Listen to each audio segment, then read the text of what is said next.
be an experimental stream just to see if things work out. Let me see here. So we've got cast 20 white or blue spells. And again, we've got our oldie but goodie cast 30 blue or black spells. Hopefully we'll be able to get to both of these quests once we start playing more ranked. So we're going to go play the same tribal ring deck that we played last time. I am trying to figure out the audio and video for these videos. Last time I tried streaming on Twitch or YouTube, I had issues with Arena giving me a lot of glitching and a lot of skipping. So hopefully this issue gets resolved. We're going to go ahead and keep this hand. And we're going to start off with Indatha Triome. This gives us 5 colors once we play our Steam Vents. I see that our opponent here is on Toxic. So what we can probably do is pay 2 life here and go ahead and Orcish Bowmasters. Kill off our opponent's creature. This is like a 3-for-1 because we get 2 creatures off of it. And let's see what our opponent does. Okay, so they are spamming us with a bunch of toxic creatures. Hopefully we will be able to handle this swiftly. I say what we do is we play the Leyline Binding on the Venerated Raw Priest. Our life total semi-matters. I mean, toxic is definitely a considerability, but considerability, is that even a word? But we are going to try to get rid of the Venerated Raw Priest like that.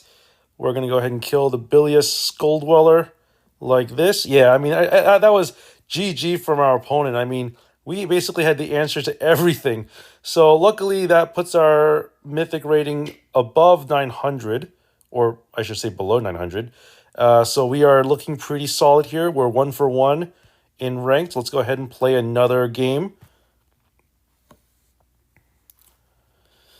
Wild cards can be redeemed in your collection for cards of the same rarity. Yep, that was it's pretty good. I spent a bunch of my rare wild cards on this deck. In fact, I had literally a ton of, not a ton, but like, you know, I had like 16, no, not 16, 26, something like the 20s or 30s number of rare wild cards. I ended up picking up some of the, you know, you can buy up to 10 of them. Let's see. This is a mulligan. Yeah, I ended up buying 10 copies. Or not 10 copies. I ended up buying the playset of wild cards a few times just to get the rare wild cards for this deck. I think this is a keeper because we have green mana and we have everything we need except I like having the lands. I think that's going to be important to cast our One Ring. Tribal Flame is probably the worst card here. It's removal, but we actually have, I mean, Orcish Bowmasters is removal, plus it gives us a creature. Nishoba Brawler is a threat. We don't even know what our opponent's playing, so for all we know, it might not matter having a Tribal Flame. But we got a 4-3 here on turn 2, pretty strong. I really like this Tribal Zoo deck. Honestly, it's been really great, and it's definitely changed my mind about Tarmogoyf because I always thought Tarmogoyf was better than the Kavu, the Territorial Kavu, but there's definitely reasons to play the Territorial Kavu. It's the ability to cycle, the ability to exile things from the graveyard, and you get a 5/5 for 2 mana. Yeah, it's not a 6/7, it's not a 5/6, but it's still pretty dang good. So let's go ahead and go to combat here. I'm fine with leaving mana open for our Orcish Bowmasters. I'm not in any rush to play my Wild Nacatl. Let's see, Finn the Fangbearer. Whenever a creature you control with Death Touch deals combat damage to a player, that player gets 2 poison counters. Ooh. So we gotta deal with that. Let's see. That resolves.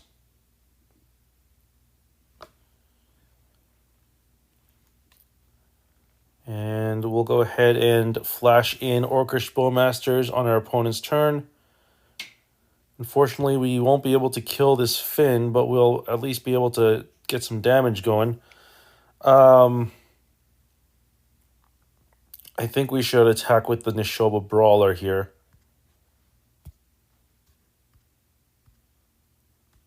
Our opponent's obviously going to take it. That's fine. We'll play our 3/3 Wild Nacatl. Oh, actually, this is a 2/2.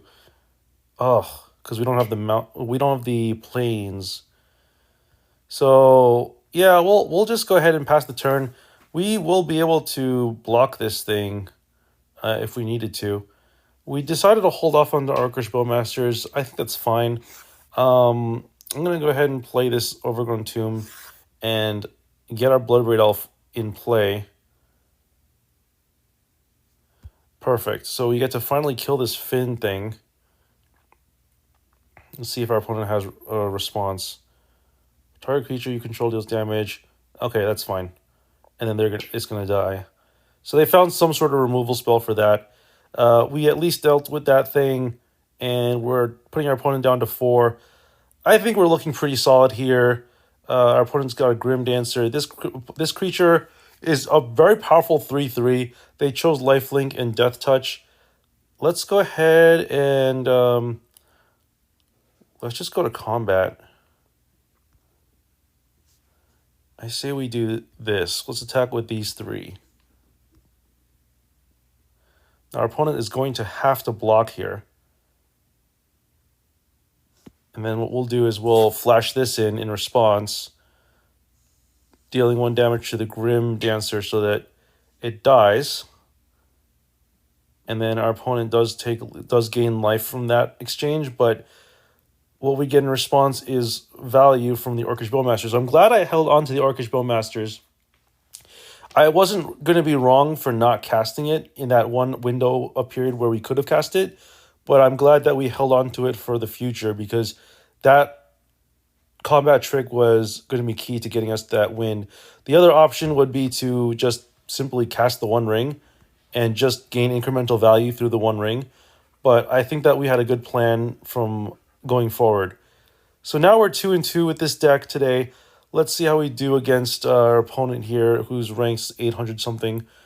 This hand, I guess, is keepable. We don't get access to black, but we're not really going to be using black in this hand right anyway. So let's go ahead and keep this. We're going to have to play one of our cards tapped. I like playing the Steam Vents tapped because that gives us the flexibility to play any one of our 3 cards once we are well equipped to it. So let's see. Okay, so we'll play the Temple Garden. I think we absolutely want to get rid of this Soul Scar Mage right now. So let's Lightning Helix it.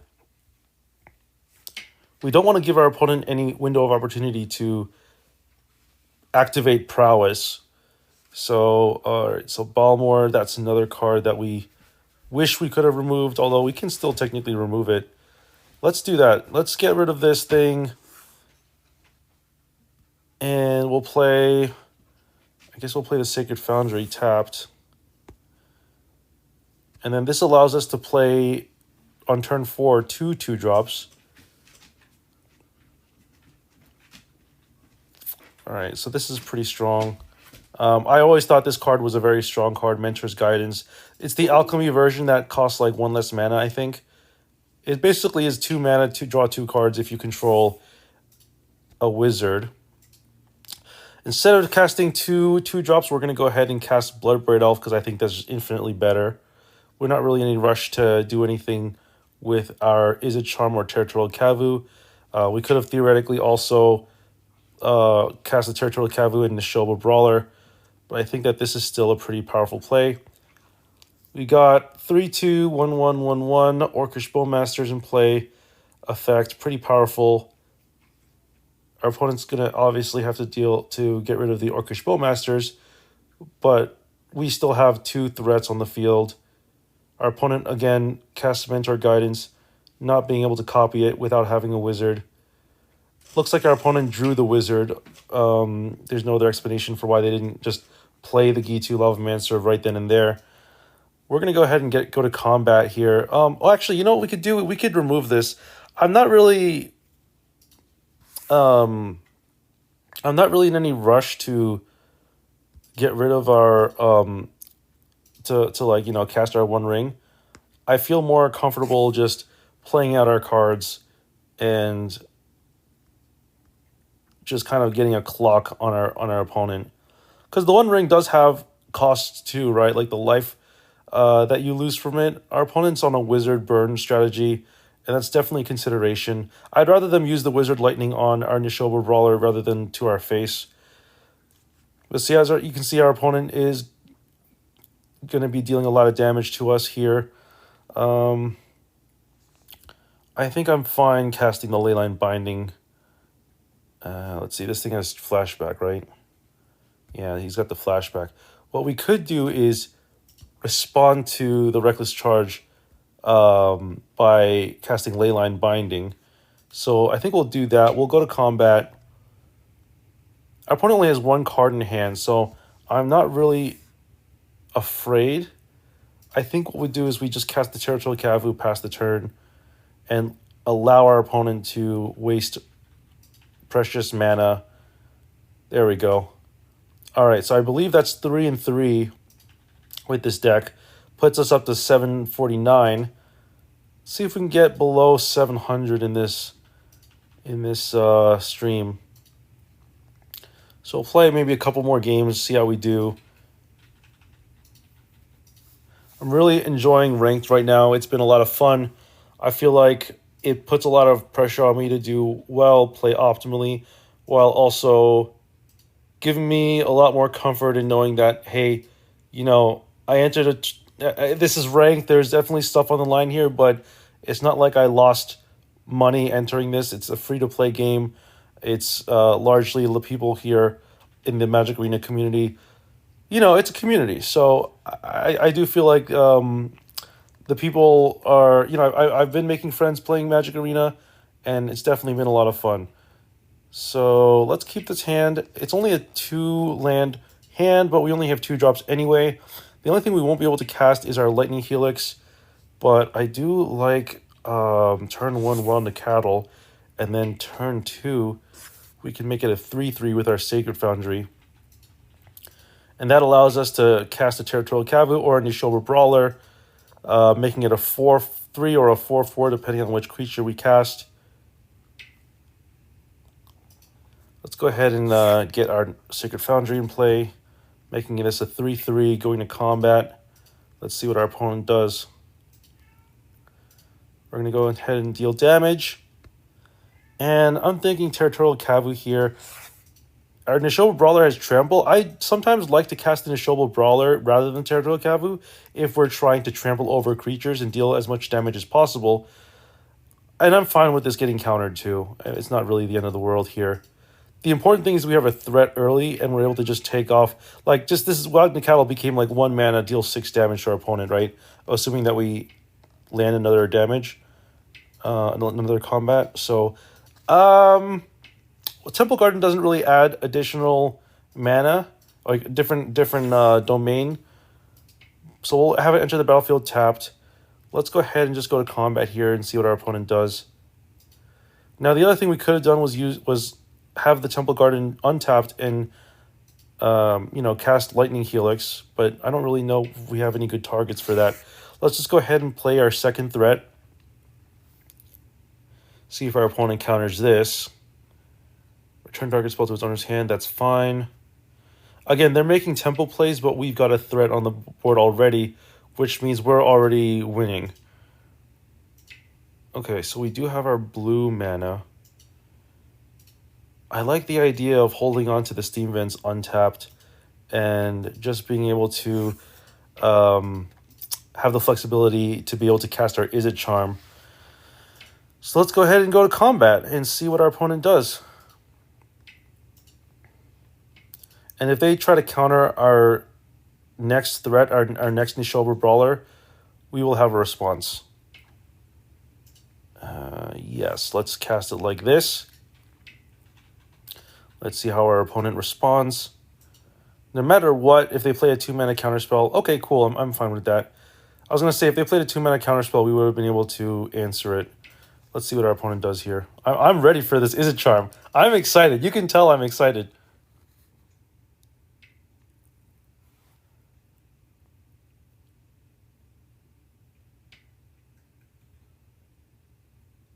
All right, so we're going to go ahead and counter this. And that was some sweet value right there. This means that next turn we'll be able to, if we can land a hit, then we're looking pretty good here for winning. All right. Let's see if we win. I'm assuming this will get countered.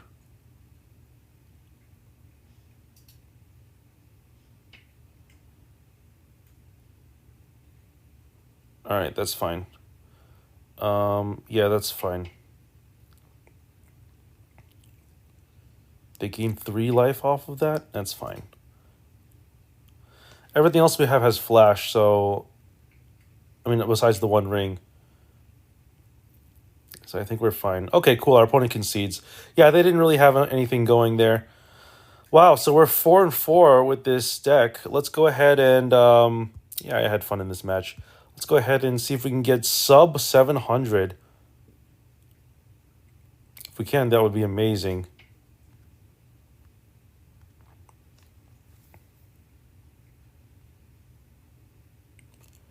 All right, so regardless, I think we'll make this the last game.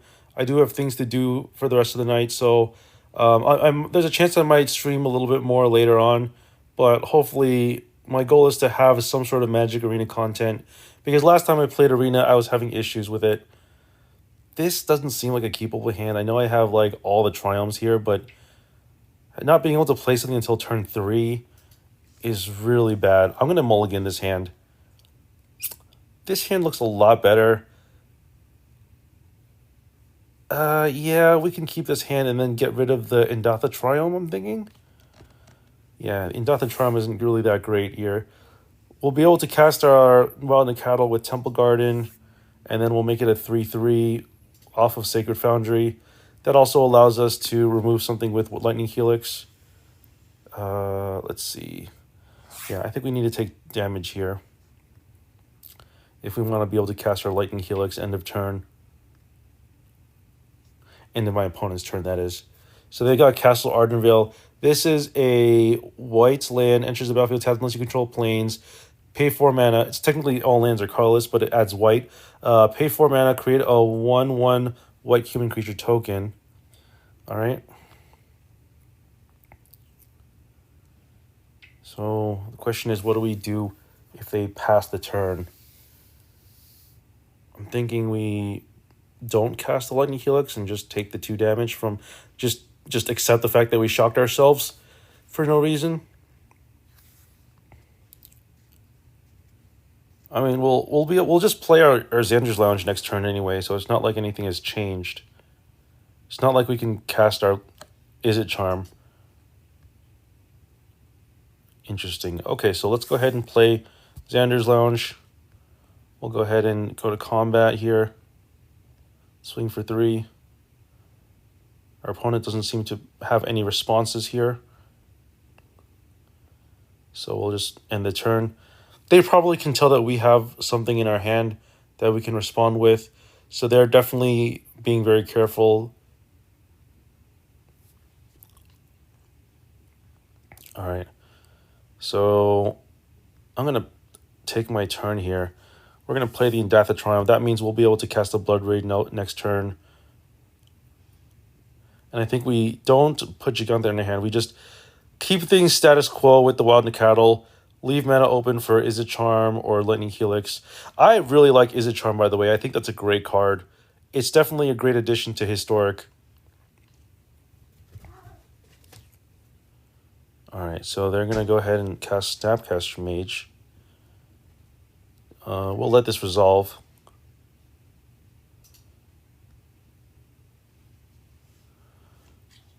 I could remove the Snapcaster Mage, but I'm more interested in seeing what my opponent has to...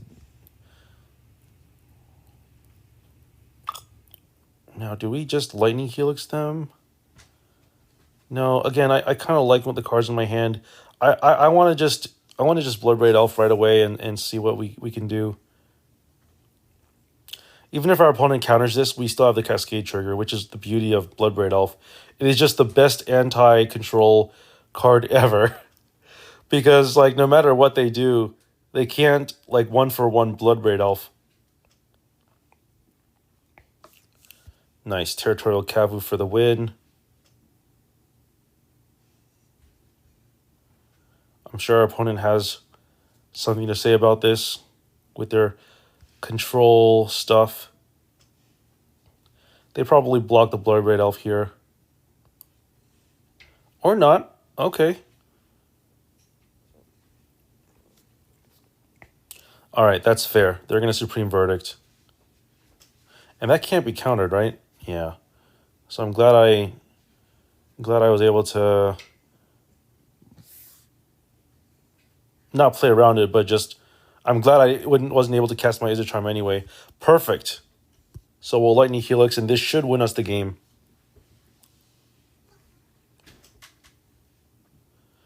Beautiful. All right. Well, that's it for today.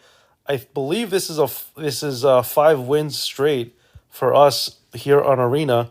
I hope you enjoyed watching this video. I was streaming it on Twitch, or at least I thought I was streaming it on Twitch.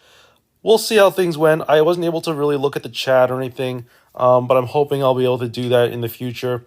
Thanks for watching once again. I hope you learned something in this video. And if you have any questions or comments down below, let me know if you want to see more Arena content, if you want to see more Magic Online content. I'm more than happy to provide either content or one or the other. So thanks a lot for watching, and I will see you in the next video or stream.